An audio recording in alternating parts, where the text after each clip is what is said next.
Hey guys, I hope you're enjoying your September. This time we're going to be doing reviews that are basically ones that you can't believe I've never done.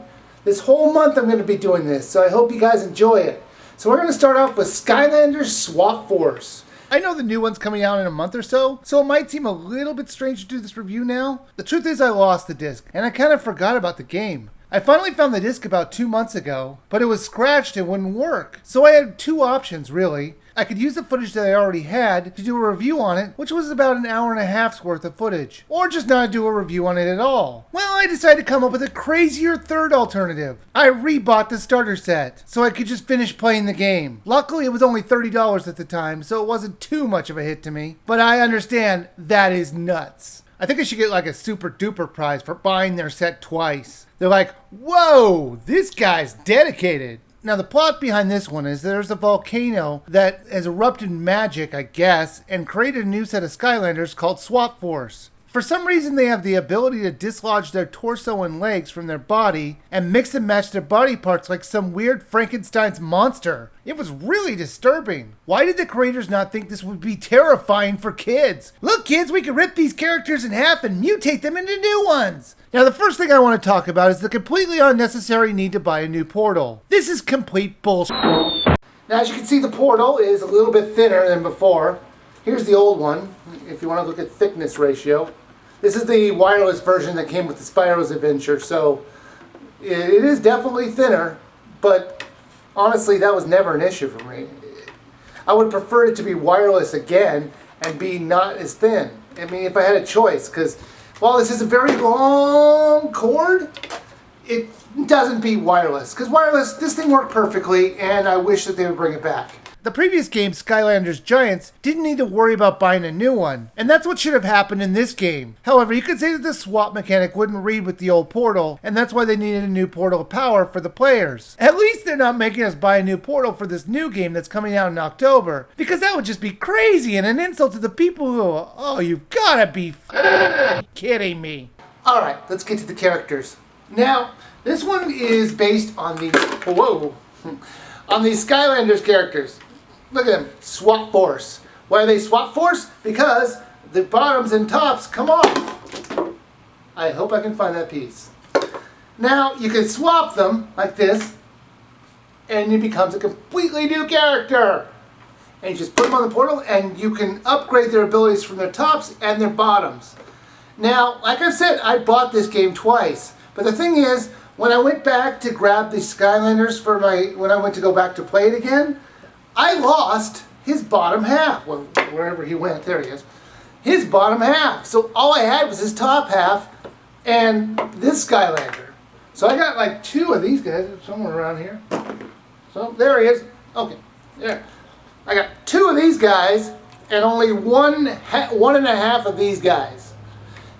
The problem with this is that it doesn't do as well for holding as like these Skylanders, because these ones are durable. They hold up. In fact, I have Skylanders from my first generation. I think it's first generation. You can always tell by the bottoms, just so you know. If you want to know which generation you're on, just look at the bottoms. You see different colors. This orange means second generation. That one that just fell on the ground is first. They're there. And blue is third.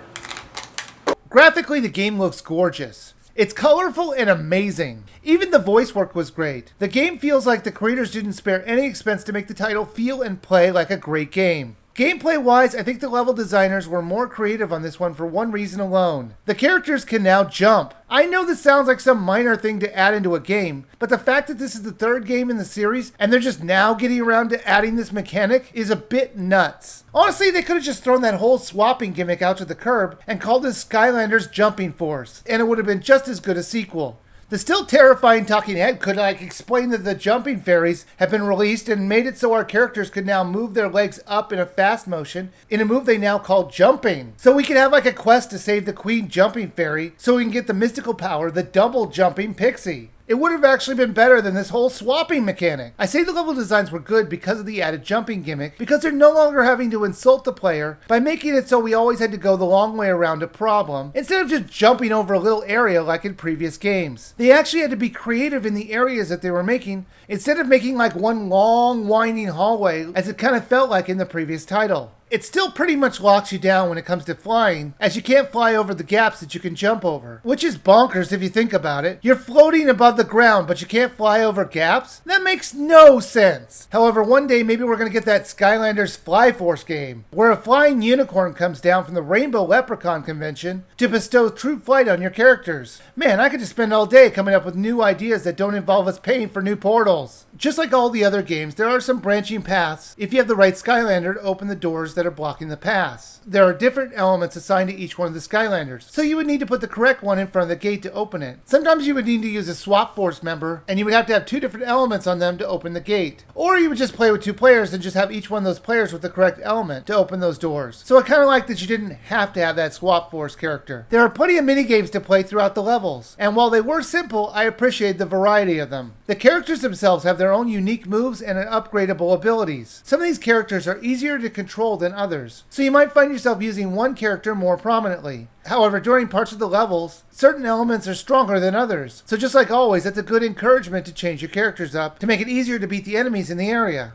Also, your characters will level up and gain more health and other attributes as you gain the experience from beating enemies through the levels. It's fairly easy to level up, so it kind of encourages you to swap out Skylanders to get maximum levels on them all. The gamepad will show you the stats of your character or the goals of the level, which there are a lot of. If you're one of those type of people who like to do 100% to games, there's a lot for you to do in this title. You can play the game alone or with a friend. You can swap out characters on the fly on the same portal. And a second player can easily drop out of a game anytime they want. If you get tired of the story mode, you can always play a battle or challenge area mode. Challenge mode has you fighting off enemies alone or with a friend. Unfortunately, for some reason, the publishers decided to lock off all these challenges until you get to a certain part of the story, or you'll unlock that part. I hate it when they do this. At least leave one challenge open. We're paying for this game, twice in some cases. We should be able to play at least one of the challenges. There is also a battle mode, which is unlocked from the start. You can play it in a normal fight till the other guy's health is gone, or in a ring out mode, which lets you do a lot of damage on the other guy, but all that matters is if the other character falls off the battle arena. Skylanders Swap Force was a good game. As much as I hated buying a new portal, and how much I disliked the long-term viability of the Swap Force characters themselves, the story mode levels, designs, and the fun of actually being able to jump, as crazy as that sounds, made the game a blast to play. Unlike other series which use the swappable characters, the creators of this game remembered that it's all about the gameplay itself, and not about how many packs or characters we can get the people to buy. The characters in the story oozes charm, and right now you can pick this up for as low as $30. For that price, I think you should go for it, as you'll really enjoy this title, and I think it's absolutely worth a buy.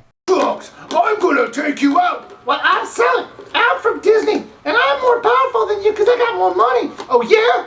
I have laser blasters. Oh, Disney's Infinity goes down in flames. Oh, that's right. We're awesome. We're awesome. We're awesome. Yeah! Buy me now!